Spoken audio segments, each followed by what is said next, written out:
So welcome to Marlboro and the Blue Ribbon panel, our distinguished guests right here. I'm Ariane Krumpelton, the chair of the Healthcare Administration Program. It's a master's degree program here, master's in management that is, at Marlboro. It's one of several masters in management programs we offer, as well as degrees in technology and certificate programs as well. And I welcome you out of the rain, the torrential rain. Thank you for showing up, because I'm sure it deterred a number of people because of the weather reports. So part of our mission here at Marlboro is to engage not only our students and faculty, but our community in a dialogue about healthcare reform, the vast changes that we're experiencing and about to experience. We want an active dialogue about healthcare because that's what makes things progress, and it affects each one of us. This Blue Ribbon panel is actually one of several that we've held over the last several years. In fact, we had a Blue Ribbon panel a couple years ago that involved Rob Simpson, CEO of Brattleboro Retreat, Steve Gordon, who is the CEO of Brattleboro Memorial Hospital, and some of you are from there, and Dr. Caruso from Cheshire Medical Center. And there's more to come. We want to plan other panels, and we'd love your ideas on that too. So, anyway, what I want to say is national healthcare reform has really pushed providers of healthcare services to confront both huge challenges and huge opportunities.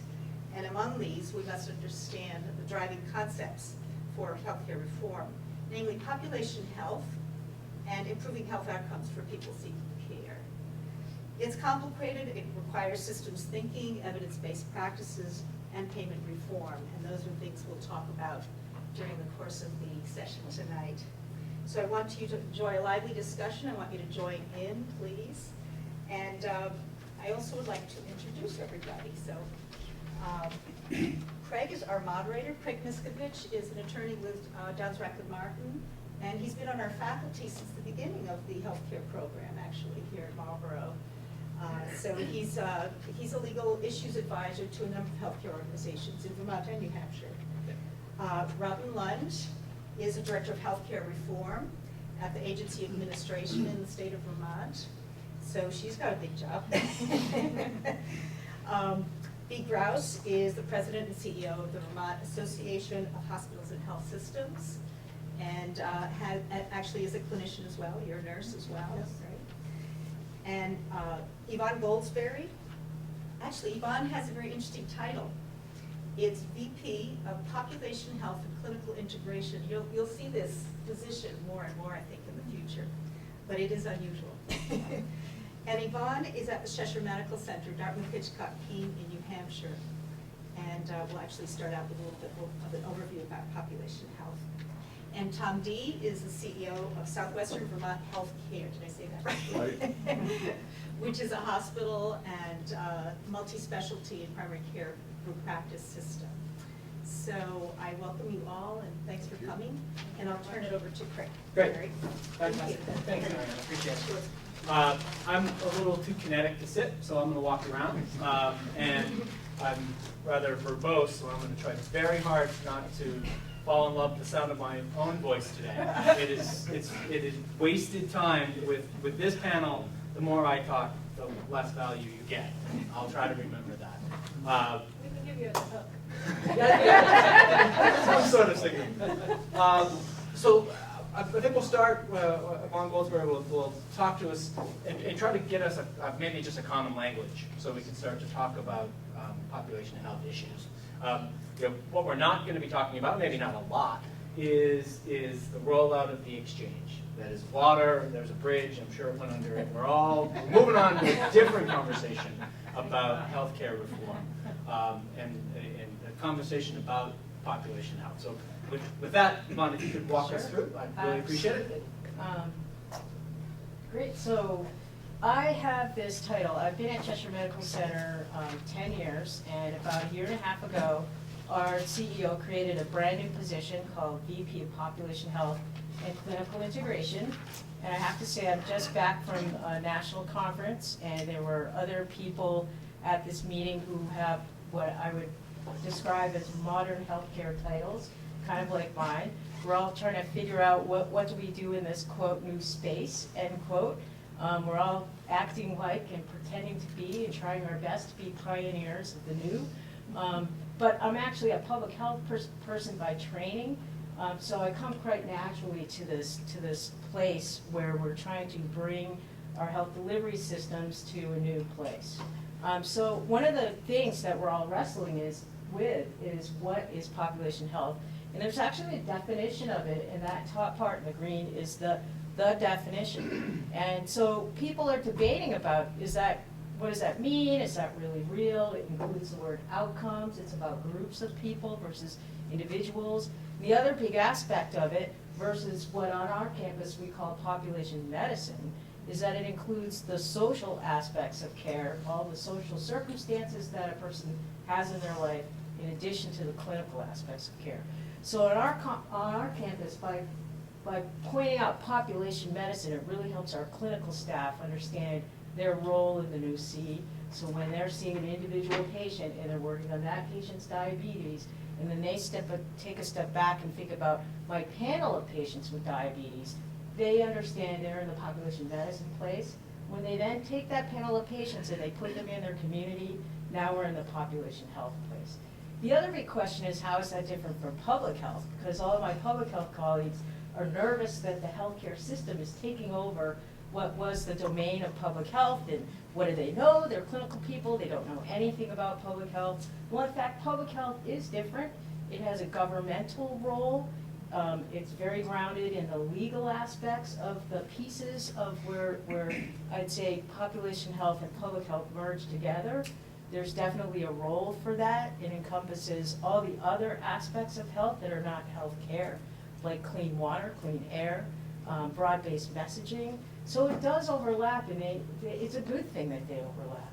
And the trick for us today is, how do we bring those things together? So, and the healthcare side. That was, I'll just say, that was bar none the most clear and understandable description of differences of those concepts I've ever heard. Thank you. There we go. So tonight we're going to be talking about the population health in the Affordable Care Act, and there are sort of 4 big things within the ACA that touch on population health. And the top bullet, as Craig said, we're not going to talk about insurance, but expanding coverage is a really important piece of population health because it provides access. We will probably touch on quality of care because that grounds a lot of our work in improving quality. You'll hear best practices used all evening. We will talk about the 3rd bullet, which is enhancing prevention and wellness, and how payment is changing to incentivize providers to do more of that and less sort of individual health care, sickness care. And we'll talk about the fact that health providers now have to connect with the community. We always have, and one of my colleagues here has been working on that for a while. But we really have to do it now, because if we're going to improve the health of populations, we have to connect with community partners. And we'll also talk about this on the, I guess it's your left. You see something that we often call the triple aim. So these are the 3 big goals in payment reform. One is about improving the experience of care and doing that at a lower cost to create value, with the ultimate goal of improving population health that Eric talked about. But to bring those 3 things together is really, really hard to do. And that's why my CEO created my job, so that I can focus on that, but try to figure out what are the major strategies to actually get us there. On the other side is the rest of it that impacts health. So when our patients are with us 10 minutes a year, the rest of their time they spend over with all these other issues. And what we know is we can't uncouple those. So it's very, very complex, and we have to have partners to work on these social circumstances with us. And so what are we doing? To get at the better experience of care, we're moving toward having best practice. So instead of having docs that do very different things, and do it their own way all the time, we want to do the thing that works. For lower cost of care, instead of being so specialty focused, we want to be more primary care focused to get better value.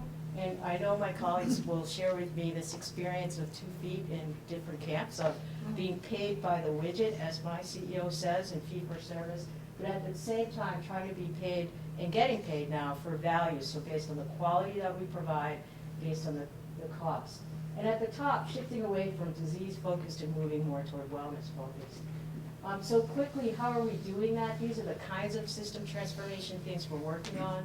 So everybody's sort of heard this term medical home, and it's really moving toward team-based care, post-acute care, so when you're not in the hospital, you're at home, or you're with a home care provider or in a nursing home, how do you get there easily and well?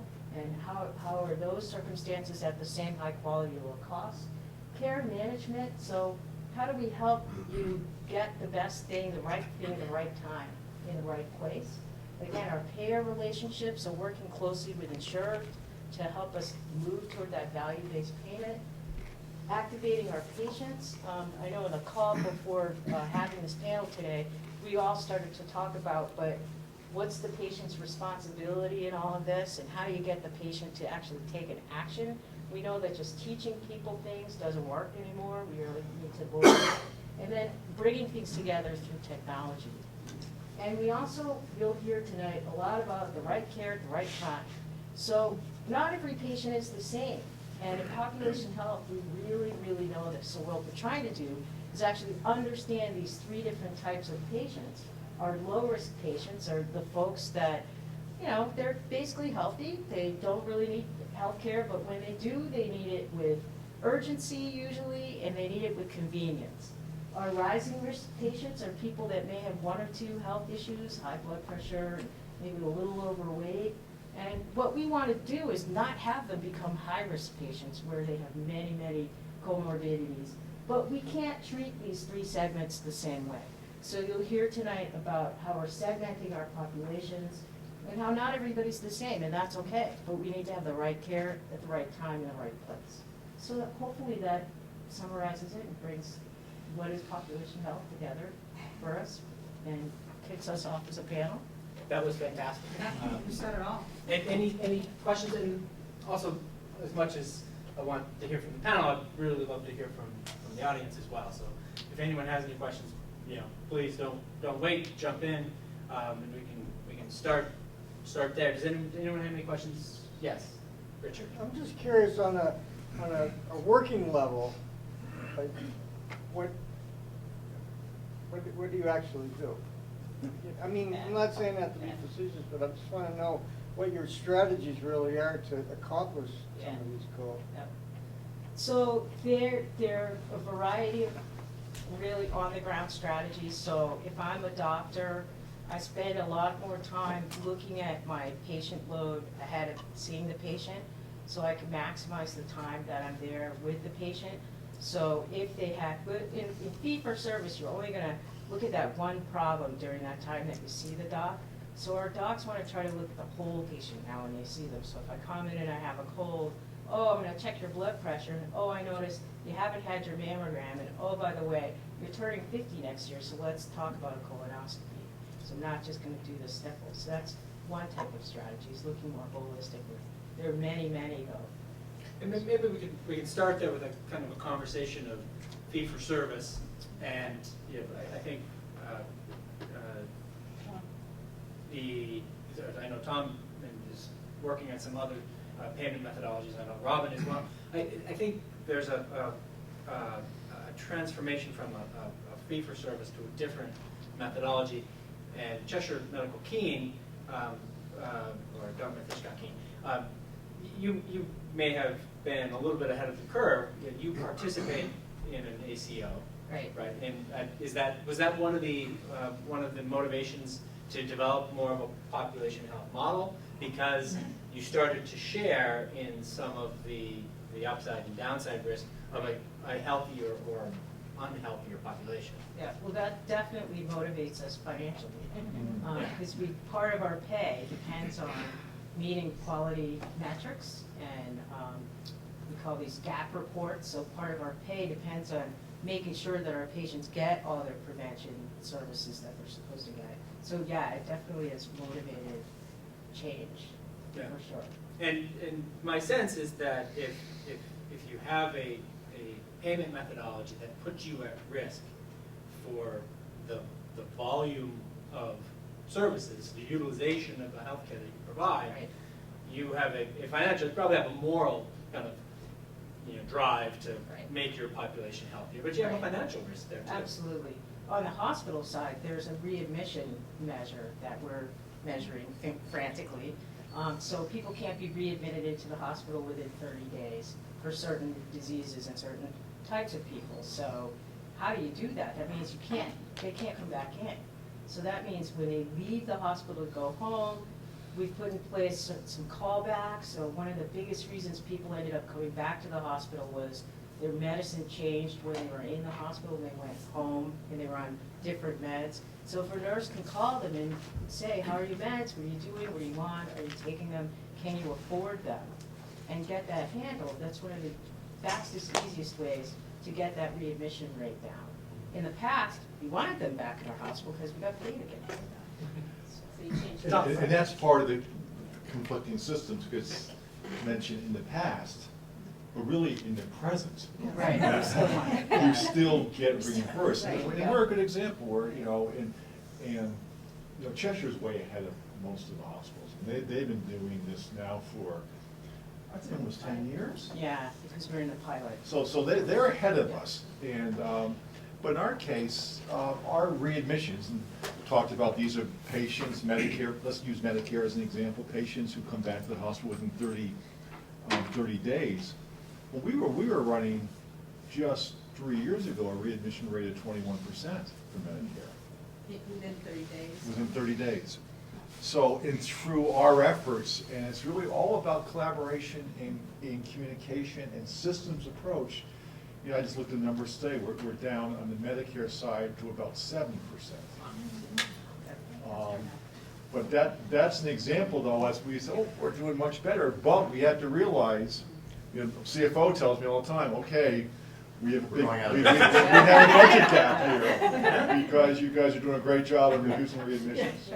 So it's the right thing to do, and it's what we should be doing. It's for proper care, but it's having those conflicting systems. Those you have a foot in each canoe, and the canoes are sometimes spreading out, and it's very challenging. And Cheshire, to their credit, has been able to do things and make difficult decisions, even when it financially impacts the hospital. And so that's something that we're all striving to do, but we're trying to find that balance that we don't do such a good job, we're out of business as we go through this transformation. And yes. What's happening with the fee-for-service program versus getting capital budgets for hospitals, getting bulk payments for patients or so on? What's happening in Medicare? Robin, what is happening? Very good question. Controlling costs. But no one in the state of Vermont knows more about payment reform methodology than us. Robin actually Munch. not true. Actually, But I Richard happen to be- Slusky knows more. And Kara Suter at Medicaid also knows more.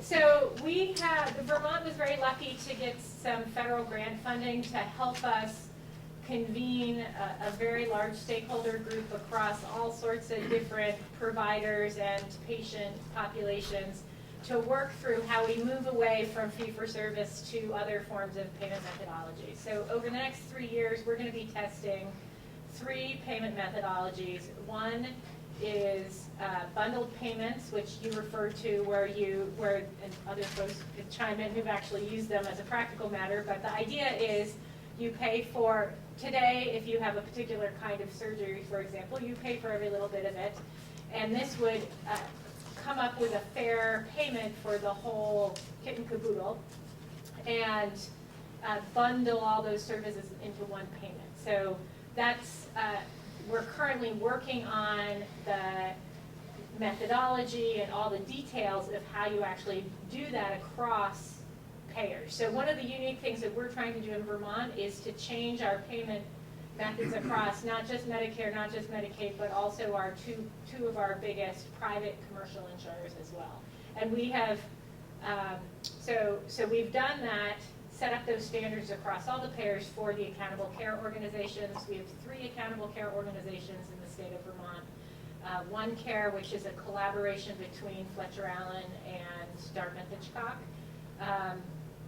I'm gonna get Chac's name wrong, community. Just call it Chac. Chac, C-A-C-H. They are an accountable care organization that was formed by a network of federally qualified health centers. And the third is a smaller ACO that was formed by independent docs in the Chittenden County area. So we have 3 very different models in the ACO space. But the part that I think is interesting about us moving forward with 3 different ACO models is that we've also tried to align the payment details as well as, to some extent, the quality metrics across commercial, Medicaid, and Medicare.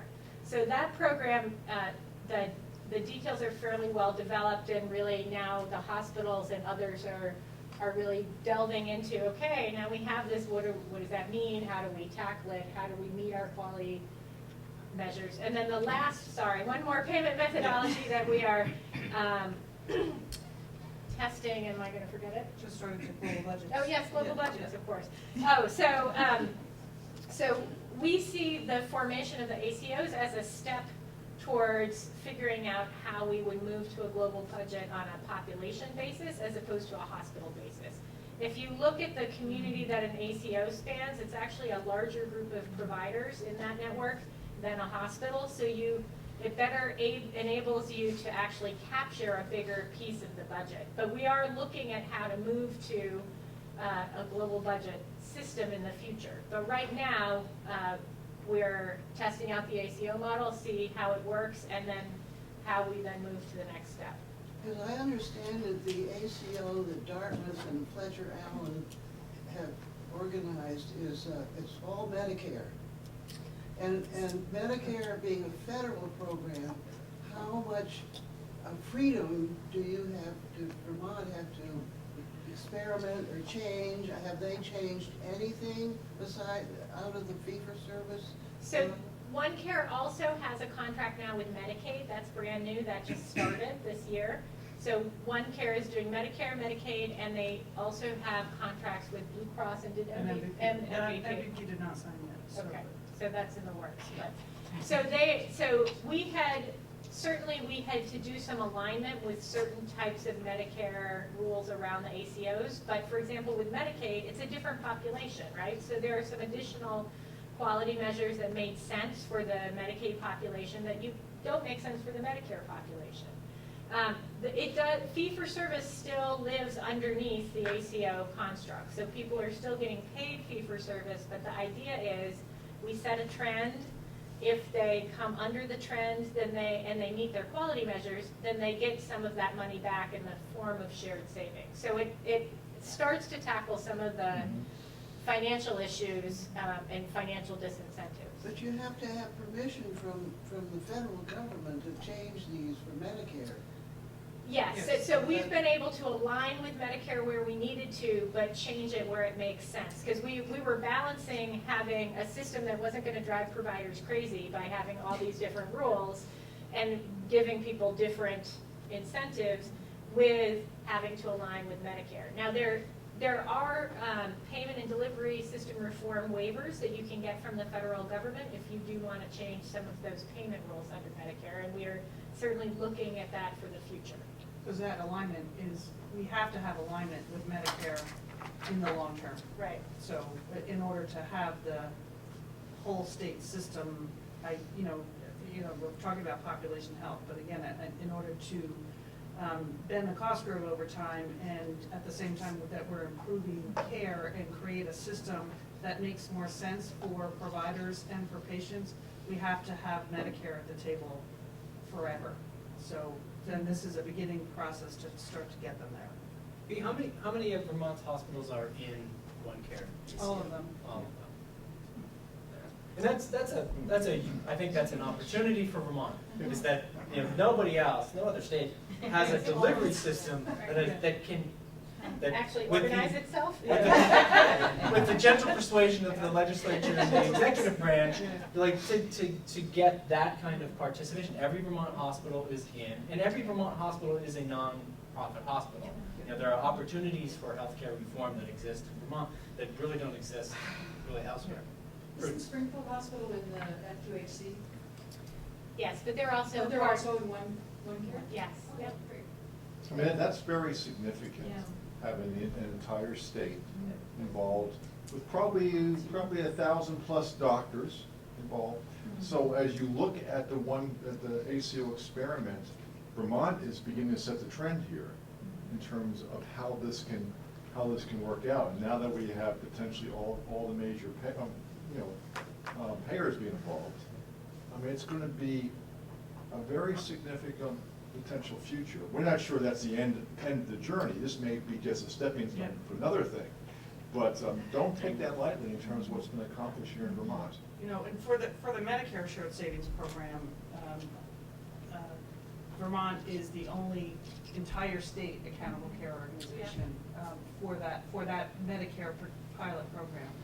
For the Medicaid ACO, I think the network looks a little differently, and I think Springfield might be in check for, and I think actually Gifford's going to be in check also. So the network is slightly different, but in talking through how those different pilots, the Medicare, the Medicaid, and the commercial, are going to wind up working, they've made sure that while the attribution, which is how, which occurs when either Medicaid or Medicare, depending on the pilot, gets their predominance of care from a particular primary care physician, that patient is attributed to that particular network.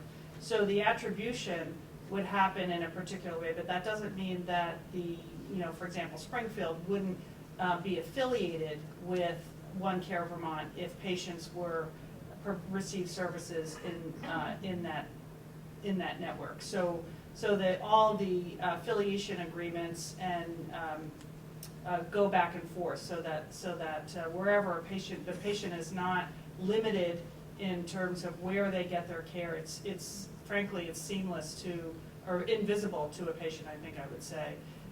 And then it just all shows up in how the attribution winds up working. So it's, for patients, importantly, it's not something that they'll ever even think about. The payer alignment is really fortunate for you. Yeah. Because we don't have that. So we definitely have, our commercials have different quality metrics and different financial incentives packaged into them than Medicare. Medicaid is coming along in New Hampshire. And It's that's just torture. That's yeah. just torture. So we've got 100 and something measures that we have to follow for different reasons, which makes that slide that I said about kind of segmenting the care management really hard to do, because you want to treat people the same regardless. So we try to do it, but in the end of the day, the payment goes with the insurer. So to have them aligned is really great. Tom? And those questions, just one other point. I think that the vision, though, for the One Care of the world is to go beyond the hospitals and the physicians and really truly have a group of providers who can sit around a table and help develop arrangements for caring for a population of people. I mean, nursing homes, home care, they're now starting to come on board too. Ambulance companies, whole series of providers need to be able to sit around and collaborate and focus on what the patient needs at the care at the right price, at the right time, at the right location. And that's going to be a lot of trust needs to be developed in communication, and this would not be easy because we all will have to end up dividing up a pie that's getting more people around the table. So it's an exciting opportunity for this state to move ahead there, and a lot of anxiety, but I think it's something that's probably going to be a better way to go down the road. Well, Jeff, you want to? Don't think I'm thinking of the word population. The word population. How do we think about different populations? Like, how do we determine where one population ends and another begins? Is it by the way the insurance they have, or is it demographic, or? Well, I'm sure people on the panel can answer that better than I can, but B used the word attribution earlier. That's just another word for your population, your community, the person you're responsible for. And so the idea is that's one way, and that is when you get the predominance of your Medicare services at a particular provider. Well, that particular provider that they now own you and they own your, that patient's consumption of healthcare. And the funny thing is, Well, they're responsible for it. they're responsible They don't for know it. it, but- They're responsible for it. And they're responsible for it when you go back for the snowbirds who go down to Florida. They're going to be responsible for your utilization of healthcare services in Florida, in a locale in which you have absolutely no ability to affect the decisions that person's making. And that's always been, I think, the frustration that I've heard from hospitals in a whole bunch of contexts is, how can we be responsible for the decisions of these patients when we have no ability to affect that decision making? So maybe you guys can talk a little bit about that. Yeah, I just wanted to add to that. I guess I would say you define a population depending on your purpose or your function. And to give you an example of that, I think what Tom said about how communities come together to think about at the community level, how are they going to manage what data, they're going to look at community-based data, look at their population, and they may look also at their panel data information and make decisions on how they're going to organize care in order to serve that population. But you can overlap, for example, the way that the CDC might look at the state of Vermont as a particular population and work with us to help us set statewide priorities on tobacco use or preventing obesity. Very different things. But again, they're looking there, and I think the challenge for us will be to, for example, work with the CDC and take those priorities and see how they can become meaningful to the providers around at the community level. So a lot of the work is happening at very different levels, and I think the trick over time is going to be, how are we going to align those priorities and really make them, figure out ways to make them effective, and effective being where we're going to have patients, because patients really ultimately are in charge of their lives and their behavior. So how are we going to engage patients and help them to lead healthier lives? And that's what So it's any all given about. patient could be part of more than one population, if I'm hearing you correctly. They could be Depending on the involved in any, purposes, yeah. yeah, depending on the purpose, they could be involved in any different, they could be the recipient of a lot of different initiatives. I guess that's one way to look at it. I'm thinking of my mother, and she's gonna say, what population am I in? And I think that when we think about it from how we align the stars and all the incentives to promote value in the system, I think it has to be somewhat geographic based, because I have there's a geography that goes with my healthcare provider community. Like, based on where I live, I'm naturally going to go to certain hospitals or to certain doctors or to certain long-term care facilities. And I think if we think of it by payer, that's a mistake, because then you get your That's the old situation system. where you have all these different incentives misaligned, whereas if we try to think of it around the patient and the patient's geography, I think we have a better chance of being successful. So in our case, our hospital's core, it's a nonprofit hospital. We're there to serve our community. Our community happens to be that southwestern corner of New Hampshire, bleeds a little bit into Vermont. We get some patients that come over, a little bit from Massachusetts. So when we think of our population, again, we'll use the term population medicine when we're talking about our attribution and our impaneled patients. When we say population, we mean our geographic area that we serve, because if we're not engaging with our community partners, and so we've got some kind of cool restaurant menu labeling things going on at the full, what I would call farthest most end of clinical integration, that makes messaging that our providers might use the same messaging. So to the extent that we're also focusing on that whole geography, whether you're attributed to us or not, it benefits us in the long run. Ideally, this is years out. We're just getting there with that kind of concept of full clinical integration and working in partnership with public health. So if they've got really good tobacco messaging, why are we going to recreate that? We're going to try and use the same messaging all the way through. So when the doc is giving something out, it's the same message that the CDC is saying in our community or whoever else is in our community. But on the healthcare side, sort of being mindful of that other stuff that impacts patients. So again, when we say population medicine, in our case, we're talking about those attributed people, our snowbirds, kind of getting them ready to go for the winter, making sure they've had all their stuff before they leave. So they're Really? with us.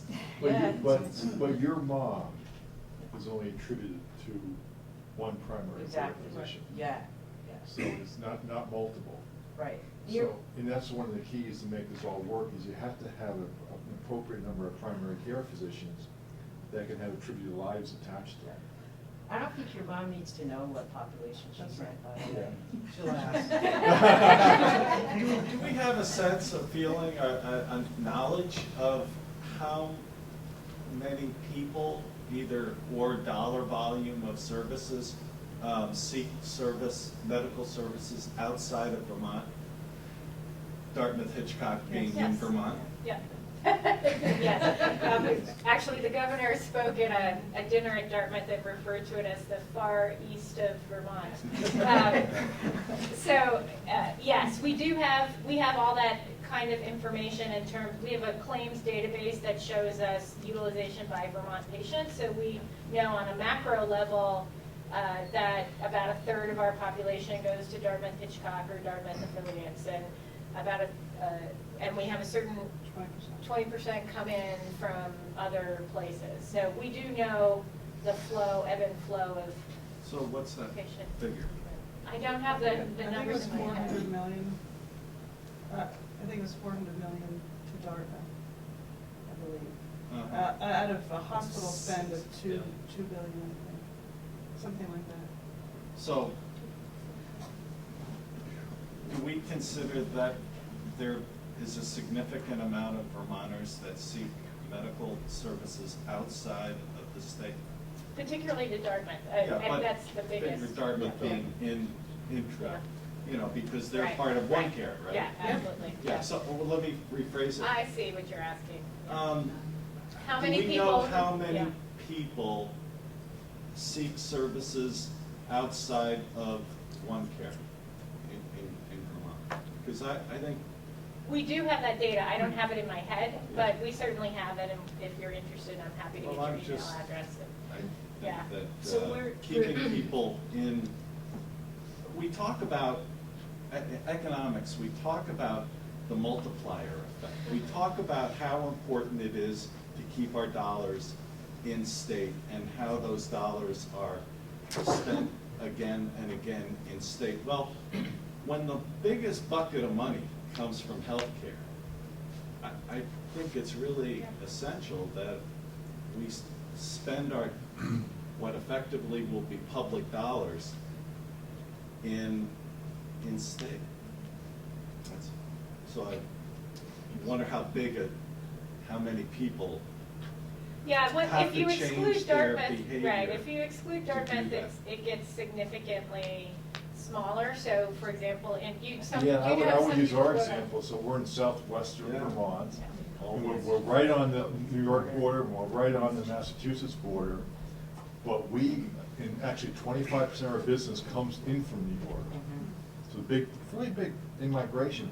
The out-migration is, we have out-migration for trauma care To Albany. to Albany. Yep. And for like a high-end neonatal and cardiac surgery, but most of it stays in, the vast majority in terms of, in our market share, we have about 85% of the markets as our hospital.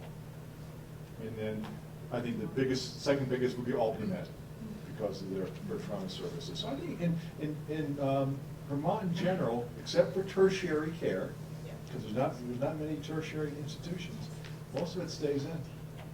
Yeah, there's a little bit of migration to Mass General, for example, but not significant. In the border areas, our economies are so entwined, that's what ends up happening. So in our case, the town of Hinsdale, they go to Brattleboro Hospital, they don't come to Cheshire.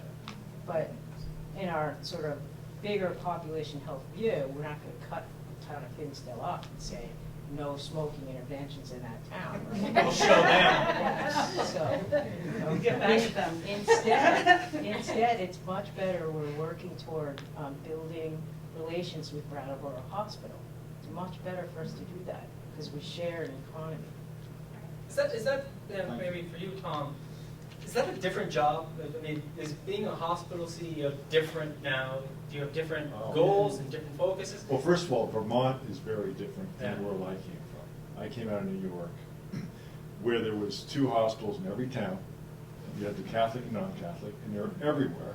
You know, New York had 275 hospitals. We have 14 or 15. So it's a different model. New York, the fee-for-service is still very much alive. The competitive model is very much there.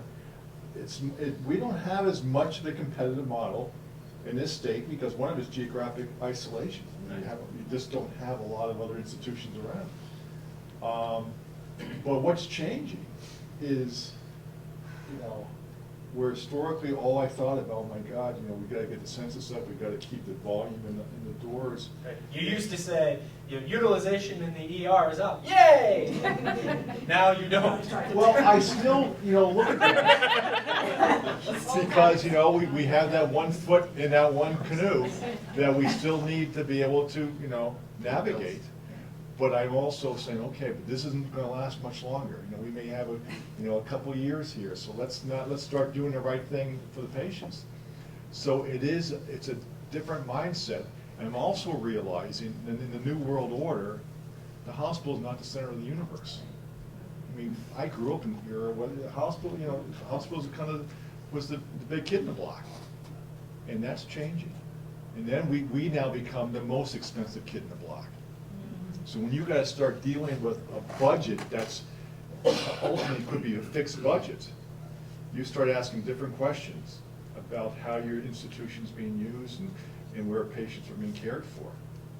So, you know, where the action's gonna be is much more on a primary care level, much more on a medical home level. The hospitals are gonna have to be managed so they're more cost effective. So it's a whole different arena in terms of how we're gonna run the healthcare system. And by the way, we're not gonna run it, we're gonna have a group of people around the table deciding, making decisions together.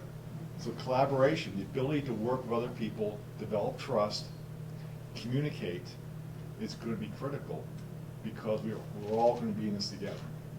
I wanted to add something to that, Tom, and Yvonne touched on it before. For some of us public health folks, the ACO is an opportunity to bring in those public health evidence-based models that have worked, and how do you incorporate those techniques? And you've been building coalitions for whether it's tobacco prevention or you know, obesity reduction, and so you start looking at different strategies and how do you collaborate with wellness centers, with folks doing upfront nutrition, you know, more prophylactic types of Well, I services. look at Rob being right here.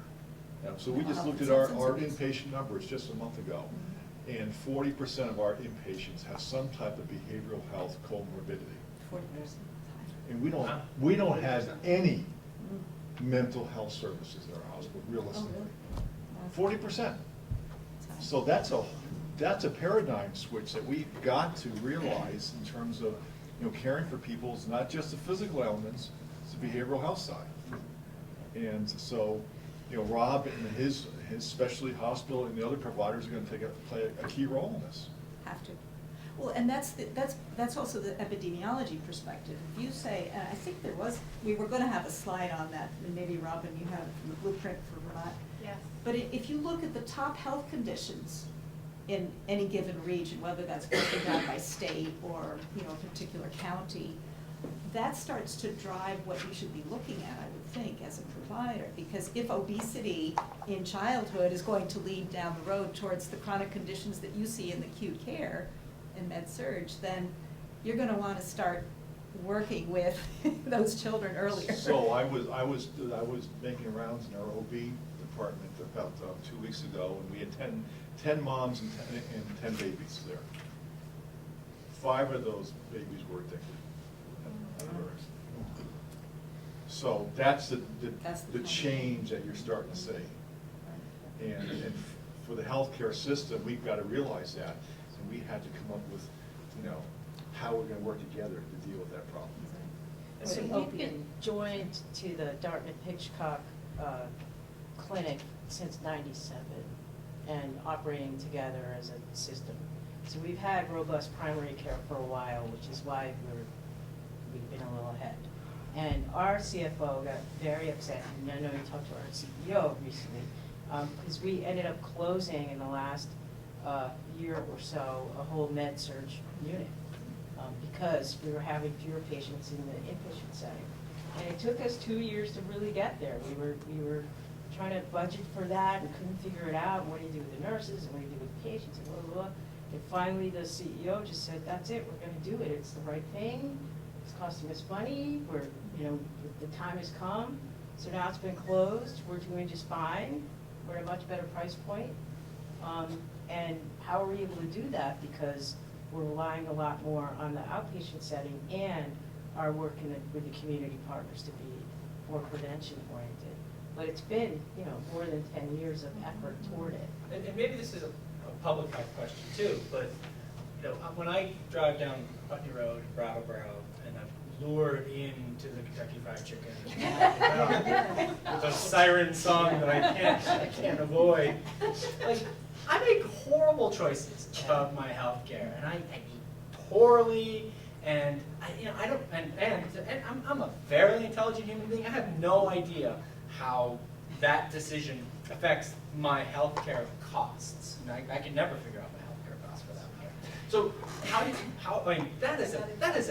that is a lot to ask of a hospital or a hospital system. That's a lot to ask for a state to make people healthier. Is that? And I mean that's what we're talking a little bit about that. Like how do you do it? How do your hospitals do it? B, how do they actually get down into the nitty-gritty and help people make better choices about their health, not their health care, It's a but journey. their health? It's a journey. It's not a tactic. And I guess the short answer would be data. So we often have talked about how we have a fragmented system. Well, part of the reason why it's fragmented is because only one provider has that real-time view about what's going on with their patient. And so part of a strategy and a journey to improve population health is through the use of data and other communication tools, is to really get that longitudinal look about where that patient is, so that you can, so that it's less confusing for the patient, number one, and also number two, that providers understand what the whole continuum of care happens to be, so that you have a better opportunity to engage that patient and make better choices, whether it's better choices post their knee surgery or better choices to lose 50 pounds, so whatever the issue happens to be. 50 No, I wasn't being personal. I think both Yvonne and Tom have also touched on how to do it, because Yvonne talked about as a first step, as a clinician, you need to understand your population medicine, so you need to understand your own patients, your own panel, and we don't even have that uniformly yet. So that's step one. And then once you have a handle on that, you can start to think about the bigger community. How do I take what's out there in the community and start to tie it together? And as Tom said, it's going to be a bunch of people sitting around together, not just the hospital on their own. They can't do it on their own. They need all their community partners. In the beginning, I made the distinction between public health and population health. So there's a point where the health delivery systems work ends. It's Right. a partnership with public health. And there are laws in the ACA that motivate nonprofit hospitals to understand that better through our new community benefit laws that say, partner more, reach out to public health. It's required now by the law, so you can't not do it anymore, which means you've got to understand that whole other realm.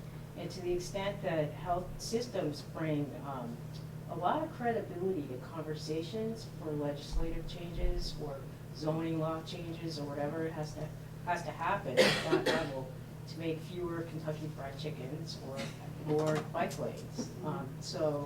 But that's public health's role, is to work on those things. So our role as a health system is to understand that, support that, know that that's important, put our credibility behind those changes, and be there in partnership for messaging or whatever the pieces of it that are our part to play. You know, Since I think about it from the mental health and psych point of view, And I'm a public health grad as well as a clinician. So the whole issue of how do you inoculate a population, that's the first thing in public health. How do you inoculate everybody so that no one gets the disease, no one gets malaria, or people are going to get diabetes? How do we move to the second step and treat them, and then so they won't get the tertiary care down the stream? So it's really complicated because governments are set up in silos. In the things that actually determine what most people's illness will eventually be, it's genes, and 40% of it is behavior. That is determined often by trauma in people's early lives. We know that as a clinician. I know it as living in communities. I know it backwards and forwards. I know it when I go and interview people in med-surg hospitals, which I've spent half my career doing. I know that when I look at what drove their behavior, it often was a traumatic situation. So we have the ACE study. People have been talking about the ACE study. 7 areas. If your mother was abused in your family, that's point number 1. Point number 2, if someone in your family was incarcerated, point number 2. If someone in your family was significantly addicted to a drug, point number 3. If you were physically abused, point number, whatever number I'm on now. If you were sexually, or 4, okay, 5, okay, sexually abused. So there are 10 altogether. And actually, if someone gets 4 or more scores, the opportunity to die 20 years earlier is there, and they will. And the opportunity to be admitted to a psychiatric hospital goes up 15-fold. The opportunity to have a genetic disease that's going to come your way anyway, and you will be poorly managed, it grows. And you will end up using 25% to 32%, depending where you are in the country, of the healthcare resources. And that's a huge number of people, actually, in our society. If you then look at drug addiction and opiate addiction, there's a quadrant of people who are in the ACE study immediately. They are vulnerable. They're going to pick, if they have an opiate, if they have a surgery, they're going to pick up an opiate, they're going to be down that road. But there are other people who will pick up an opiate after a surgery, and they'll never go down that road because they may be protected from those early ACE study traumas.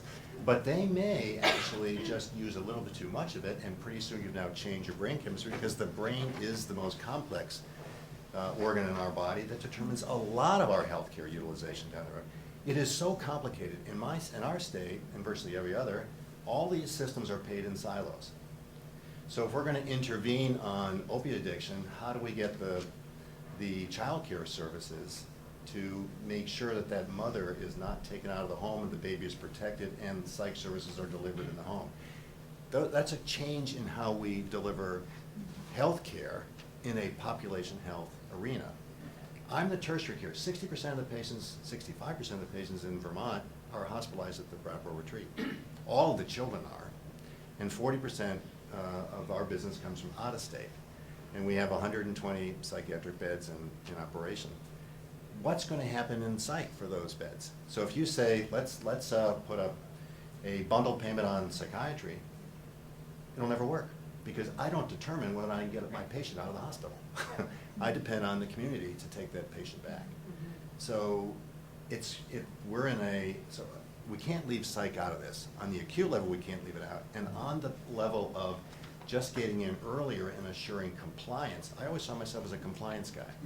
If I'm working in a primary care or specialty practice site, and they've got a person who's non-compliance on their diabetes medication, insulin, leading to stroke or esophageal varices, or whatever is going to happen down the road, I'm the guy who comes in, they solve, what's the reason this person can't be compliant? And that's what we do. So we're going to have to think about getting psych and addiction people into the primary care offices, not just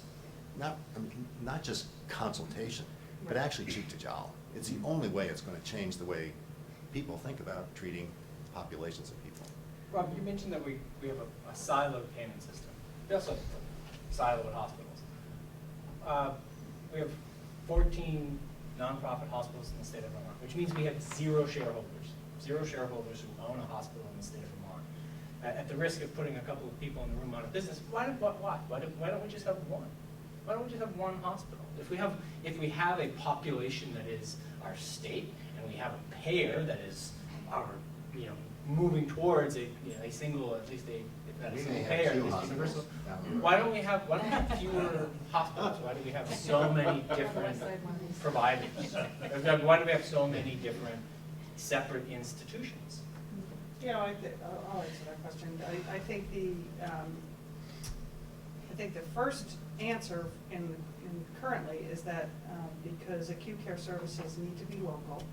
So, but if you're just talking about corporate structure, you know, I think part of the evolution, or the first step in the evolution, is to have an accountable care organization, which is really, you know, an accountable care organization does not provide services in any way.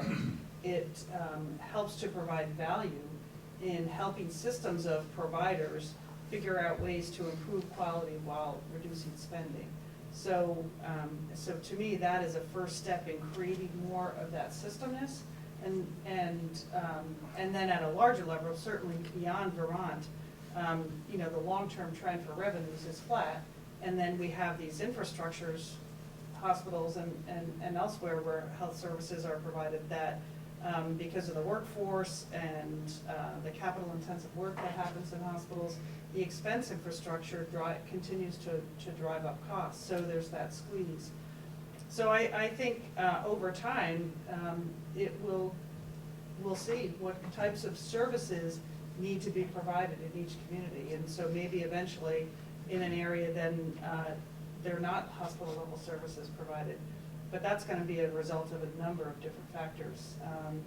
And because the hospital, again, we have all different types of hospitals in Vermont, but they all provide some measure of acute care services. So it's going to get down to those types of questions.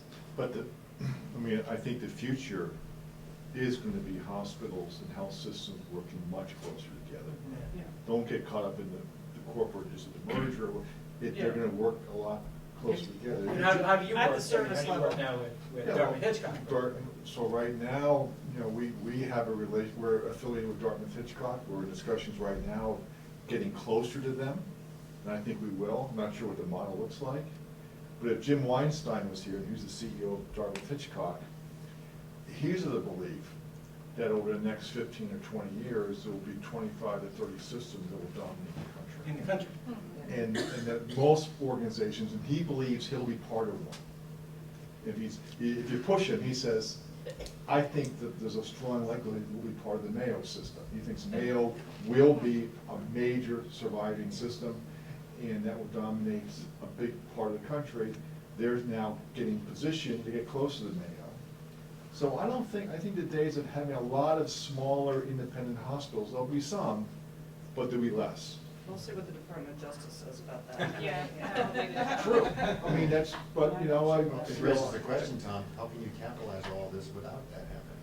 That's part of the. I think, you know, what we need to do to survive and be sustainable requires a lot of capital. And even though we're doing relatively well, and that's, you know, that's subjective, you know, the capital that's going to be required, most smaller places are not going to have it. And you're going to have to learn to work together and to collaborate and to share and give up certain things in terms of control. But I think there can be a greater good that can be gained if you're working and focusing on the patient needs and less on the institutional ego side, which we all have a lot of. Yeah. I want to get back to a word that Yvonne has used twice now that's one of my favorites, and in the interest of prevention to lower these costs, you've said messaging is an important factor. My grasp of population health is that a healthy community, I was going to paraphrase Robin, most healthcare is local. You, I think, have excelled in messaging as a community what it is to drive toward wellness. Not as a population, as a community. And value structure needs to be renovated in this country. The health values are equivalent to the number of boxes in the supermarket. Inversely proportional. Can you say something about how Dartmouth has driven Keene toward a vision of wellness? So, like I mentioned, we've been in the health system transformation for a while and know that you can't do that without the community understanding where you're going or making the changes that make the healthy choice the easy choice, basically. So knowing that, we developed, I don't know how many of you have heard of Healthy Monadnock, but it's just an initiative to get people to make a promise to live, share, model, and inspire their health and the health of others, and to get businesses to sign up and to get schools to sign up, so that the culture change that you're talking about, I mean, we really believe that kind of like we've already given up on this generation, so that we're not focused really young before the trauma happens. We're not going to really bend the chronic disease curve, but I'm being facetious when I say that. So the culture has to change with us, with the health system. So if you get businesses engaged in doing things for their employees, but we're pushing some of our businesses now that have been doing a really good job with employee wellness to look at your customer interface now, look at your product line, and how does that align with health and our value of health. Same thing at schools. If you're doing really well with your kids' menus and you've gotten rid of your vending machines, push it a little further. What are you doing with a sort of open use policy for your building? How are you letting the community come in and use that asset? So we're pushing our key institutional partners to new places. And I think, in another 5-6 years, we really will have sort of changed the way we think in our area. I honestly believe that. I think when we started it, I was very skeptical. But it's working. And we've been measuring it and measuring awareness in it. And we've got some good data to show that it's starting to work. But I think we started out with a belief that social connectedness was really, really important. And that if you're going to have changes in behavior, even if you have all the 10 A's happen to you, part of that comes from your association of family and friends and people you hang out with. So if you hang out, Is that part of Vision 2020? yeah, it's the new name for Vision 2020. That's a great program. So we rebranded it because people thought Vision 2020 was eye care. I thought it meant That makes 20 sense. Yeah, I can see that, That was yeah. your target date. That's our to get target to. date, it still is, the year 2020. But it's really caught on, and if you live in Cheshire County, pretty much people have at least heard of it. I think we're at like 60% of our population has at least heard of it, which is the first thing. And then to get people to engage, now we're working on engaging. But it's really powerful what happens when people actually just sign a little thing that says, okay, I'm going to work on something. I mean, my big thing this year has been sleep, getting 8 hours. So, the other stuff will come with it, but, so it's really been pretty powerful. Yeah. Yes. There's a problem that is very prevalent that doctors see and clinics see and is seen in the population. That is hunger. It's a huge health problem. And half the school kids are on subsidized meals and so on. And how is that going to be solved how is this going to be integrated so that kids and old people particularly, I'm not counting old people who get the wrong kinds of food, but that's one of the biggest problems. And I should quote a man who ran this first federally qualified healthcare center down in Mississippi, which I visited many years ago. So this family that had some relatively starving children, he wrote a prescription for food, milk, what is it? So the pharmacist called up and says, "Hey, we don't deliver that." He said, "Well, when I went to medical school, food was the treatment for hunger." So, I mean, it's a huge problem, and what are you going to do? How are we going to do it? Yes, hospitals, can you please solve hunger in America? But it is, I really enjoy my job because I work with hospitals and I work with hospital administrators, and they are good and decent and wonderful people. We are asking them to do, and I think we're starting to ask them to do things that are so far beyond our historical understanding of their role in the community. Right? We expect hospitals now to help us solve hunger and poverty issues and disparate access to. I don't know we expect hospitals to solve hunger, but we expect our community organizations to get together and address it. Well, and I think what I would say to it is that one of the things, when we look historically back at healthcare spending, it's taking up bigger and bigger chunks of our state budget. So to the extent that we even just address that rate of growth in healthcare spending, it means that we have more resources then for other things that we find important, including hunger, including education. And so in some ways, I think the healthcare system, by tackling that cost growth, is in itself, in a way, indirectly starting to tackle those things, because if we continue to prioritize healthcare spending the way we have, we're going to be cutting hunger programs, we're going to be cutting education, we're going to be, just like wages have been stagnant in the state because any new money coming into the business goes into healthcare. So I think, to me, that's one very, maybe intangible in some ways connection, but financial connection. I mean, right now in that curtain, that, what do we call it, pyramid, right now, the low-risk patients, the return on investment is 15 to 20 to 40 years. Maybe sooner for some of the older ones. But it's a low return on doing all this population health integration. You know, I would say going into schools and teaching kids a program that Kaiser does, it's called Best Manners. It's like taking the goody two-shows of the 50s back into schools. And so they do that. They teach these good manners, and they also teach all these kids how to play in a team at very early ages. And 15 years later, they realize that these kids don't smoke, they don't make risky decisions, they don't have Hep C, they don't pick up drugs. So, wow, that's a nice payoff, but that's 10 to 15 years down the line. And by the way, they will probably not be high-risk patients unless they have a genetic disorder that puts them in a high-risk category, but they'll probably be easier to care for because they already know how to do it. So that's part of the problem here, that we're asking hospitals to start to move into that community work where it doesn't pay them anything. Sure. All our money is on the high-risk area by and large, and that's going to go away.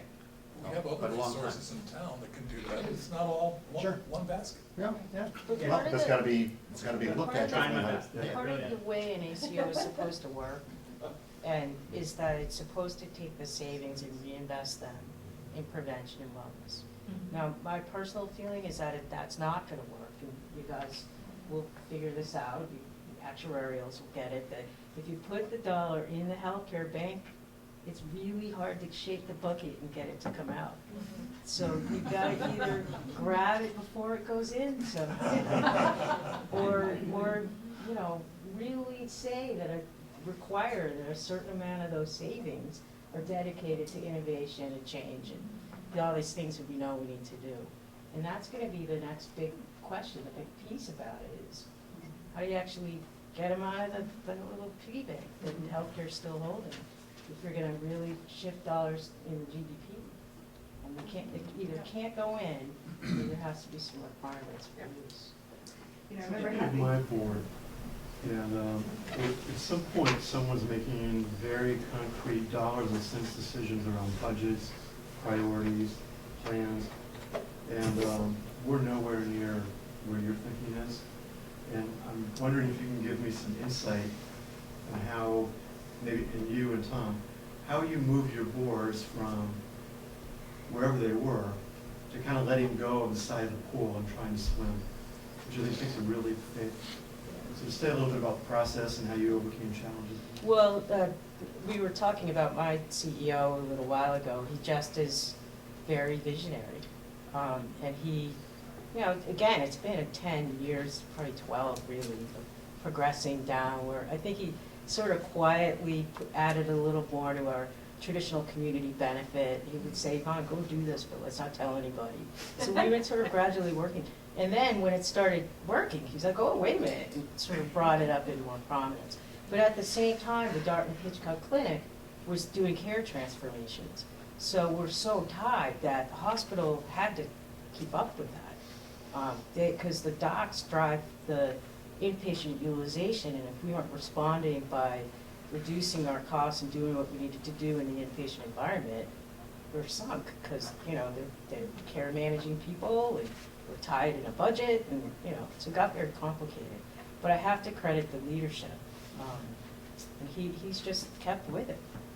So, and I, again, when I go out to my national colleagues, I'm a very lucky person to work with someone like that, who's just stuck with it. And he sees it, and he thinks it's the right thing to do for a community. We have some amount of natural environment that makes it a little bit easier for us, a little self-contained. But had he not done that, we wouldn't be where we are. Yeah, I also think, I'll be a little bit glib, but, fear is a great motivator. And, we've been spending a lot of time with our board members and modeling, what happens to us if we don't do this. And we expect that we're gonna be losing somewhere in the area of about 25 to 30 million from our reimbursement base over the next 5 years.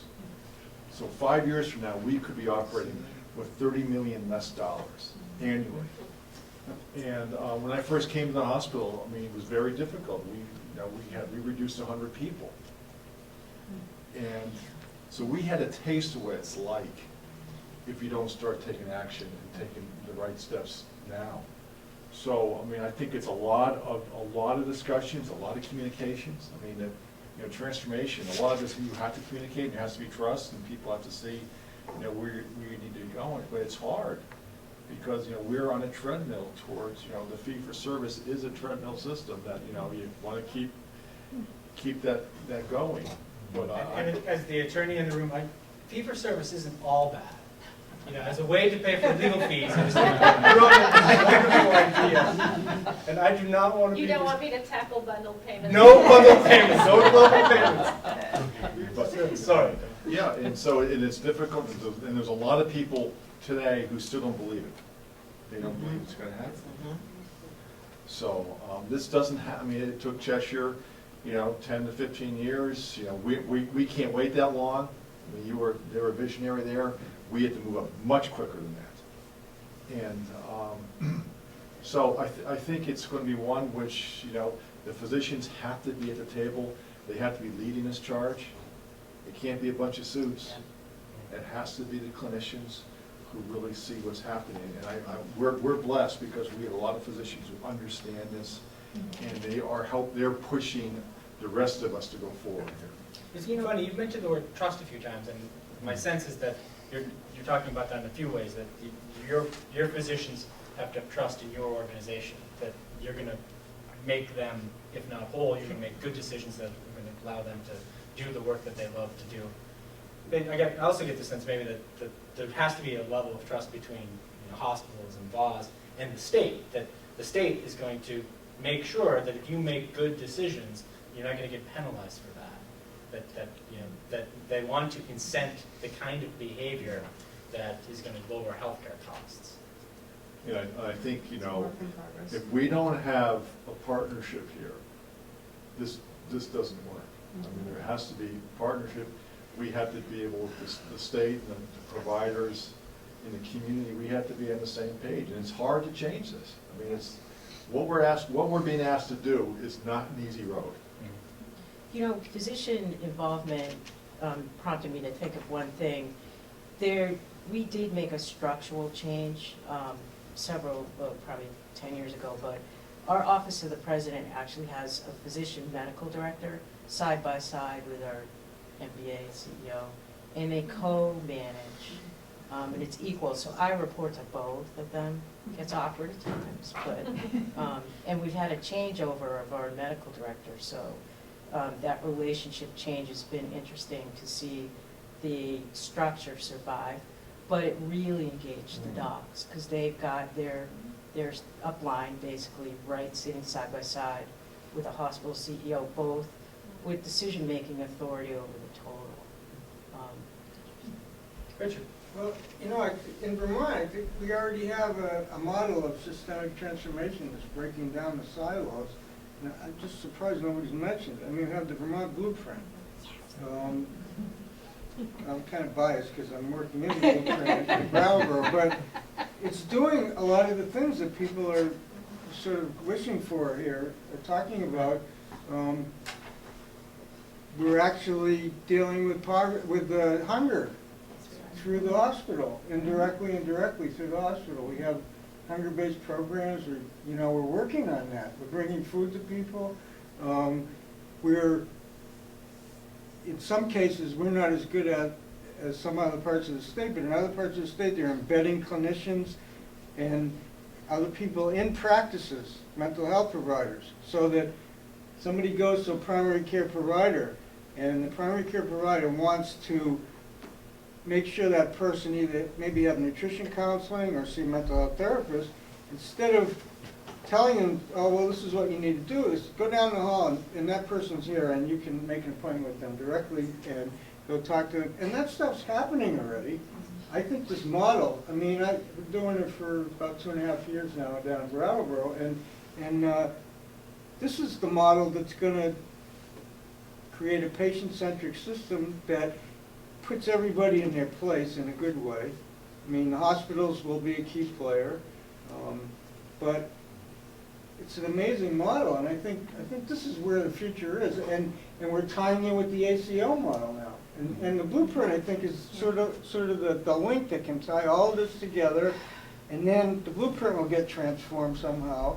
And my vision, like, would be, for example, down in Brattleboro, we would have like a care coordination center, and a person would go in, and they want to deal with all their healthcare needs, and then they would have care coordinators, they'd have nutritionists, they'd have primary care providers.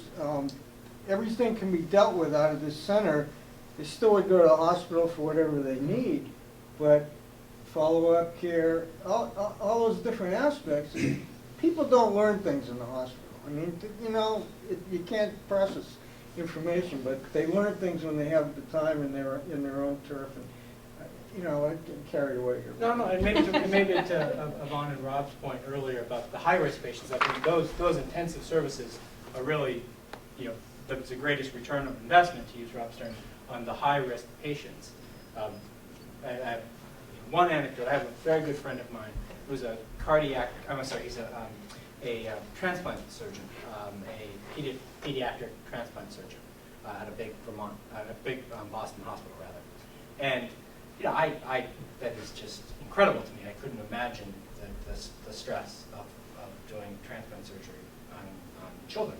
And I asked him why he wanted to do that. Like, why'd you get into that business? And he said something that was very telling. He said, well, they're blameless. Children are blameless. And as we've been talking tonight, I'm thinking we're gonna have to get past the blame if we want to really focus in on the people who are the highest consumers of healthcare dollars. Those people who are most ill. I mean, Rob, you know that. I mean, the folks who are most consuming those resources right now, there's an element of blame, and I imagine it goes along with obesity and other chronic diseases that we just kind of blame the patient for. And I don't know, maybe I'm way off, but is that a thing we have to get through? Is that a thing that you've gotten through in Cheshire Medical Center? I'd say we're working on that. I think there are definitely providers that have people on their panel that they have difficulty with. And it's easy to try to blame, but our society just isn't a health-producing society, really. So how can you blame? You can only make the choices that are the choices in front of you. So if the only thing you have to eat is McDonald's, that's what you're going to eat. So, it's a difficult thing. But I agree with you, though, that we need to get to blame this. Because it's not all about, even though I'm well aware of the stats of how much health behaviors contributes to health, it's how do you motivate people to change, and how do you give them an environment in which change is easy to do? Blame doesn't help. It doesn't help change. No. Yeah. That's a basic tenet of trauma-informed care, is that there are often, as Rob mentioned, especially through the ACE study, that's been the big learning, was adverse childhood events do lead to often drug abuse, obesity, and those kinds of things, the kinds of chronic conditions that ensue. So if you start treating, well, in behavioral health, you say clients rather than patients, because we're all people. But the idea being that with trauma-informed care, that blame is removed, the stigma should be removed, you start working with what are the strengths of that person and how do you build on that. And also, you know, you look at the environment in which they live. So it is a bigger vision of what led to that particular behavior or condition. So that's it's a whole different mindset, and I think in behavioral health it's much more embedded than you see it in many of the other healthcare areas. And there are lessons to be learned from that. So. There's a nationwide shortage of primary care physicians. In fact, 25% of the nation's primary care physicians are foreigners, or immigrants. And we're going to have a huge influx of new insured people. And how is the state of Vermont working to encourage more to come here? Good question. So as I think you know, we have a workforce strategic planning group that has been meeting now since last fall, every other month. So every other month is not quite enough to move as quickly as I would like, but we have a lot of folks who are volunteering their time to do that. And the purpose of that group is to look at strategies to address that issue as we move closer to universal coverage. And also, though, to think about the care models and how care is being transformed, and think about the team-based care of the future. And so how do you, what kind of professionals do you need in the new care models of the future? Because you won't have the primary care doc doing all of those functions, and it wouldn't make sense to. That's not, there are other roles that could support and enhance the primary care doc, focusing on the stuff they really are trained and need to focus on. So that work group got a little bit sidetracked with the SIM grant because we had to focus on the deliverables in that grant, but now we are shifting our focus back to the primary goals of prioritizing workforce strategies and thinking about how we plan for future. And just in the short term, the recruitment and retention of physicians is still largely the responsibility of the hospital or the FQHC. And I think that continues, that continues to be a huge challenge and an expense. So, Vermont is not an island in that the market for physicians is extremely competitive. So they have to be competitive, certainly at least with New England. For different types of physicians, and once you recruit them, you have to keep them. So, but clearly, there's that. The need to recruit the associate providers is critical, and that's where our big push is, because we just don't think we'll be able to get the primary care physicians the numbers we need. So, I agree. I think we have one question in the back. Well, I'm not sure if it's a question, many questions, or comments. Really interesting. I think that the essence is that at the community level, that the organizations, hunger, the schools, childhood obesity, it's a family unit where that all stems from. I'm a registered dietitian nutritionist, and I have a public health master's in community health education. And I've had 40 years of practice. Some in the Boston area, but a lot in Vermont. I'm trying to sort all this out. I've worked in Head Start, I've worked in teaching hospitals, a lot of different situations. The thing that keeps coming back to me is working together, and working together at the community level and at the hospital level. I currently contract with an extended care facility that was just bought out, which brings me to another factor, because a lot of the long-term rehab facilities in the state are being bought out by people from out of state and providing health insurance to, from New Jersey or somewhere, to, Vermont workers, which is another question I have about a couple of things. But I'm thinking back to something that Rob has been saying, and a lot of it is that as clients or patients, I will get a lot of bariatric patients these days. I know the facility gets paid more for bariatric patients, for special equipment, et cetera, and rehab services. But it's not about food, and it's not about diet. It's about something that is some mental health issue is where it stems from. And a lot of it's addiction, or a trauma in their previous life, and they have no intention. And they just end up staying there forever and ever and ever. So, don't get me going, because I'm still trying to be optimistic about healthcare in this world. But a lot of it is, and I think as well as a lot of services, and in Vermont's a very special place.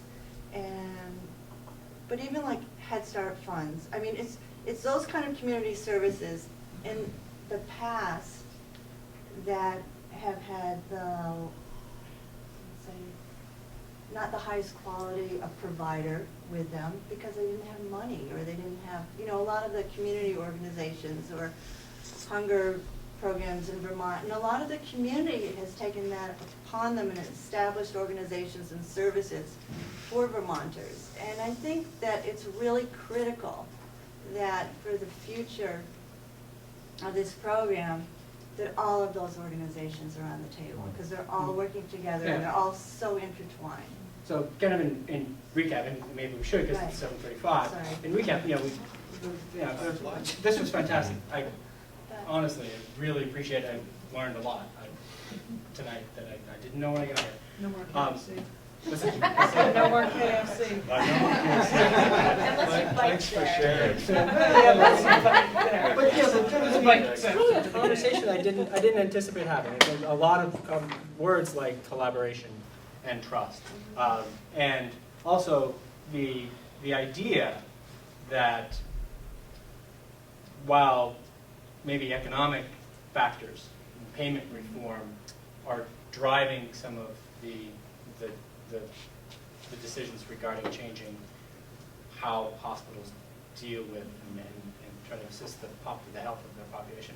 I've also heard a real sense of moral obligation, and that it is the good and right thing to do, to change the way hospitals behave, to change hospitals, and that's an extraordinary challenge. And I wish you all the best in that effort, because the result is we'll be a better community, we'll be a better state, we'll be a better nation. I mean, these are some really lofty goals, and I applaud you for those efforts. And thank you for coming tonight.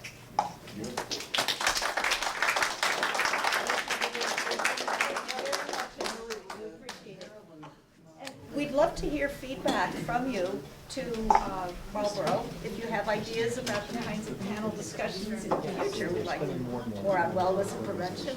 Yes, I I'd know. like to do something.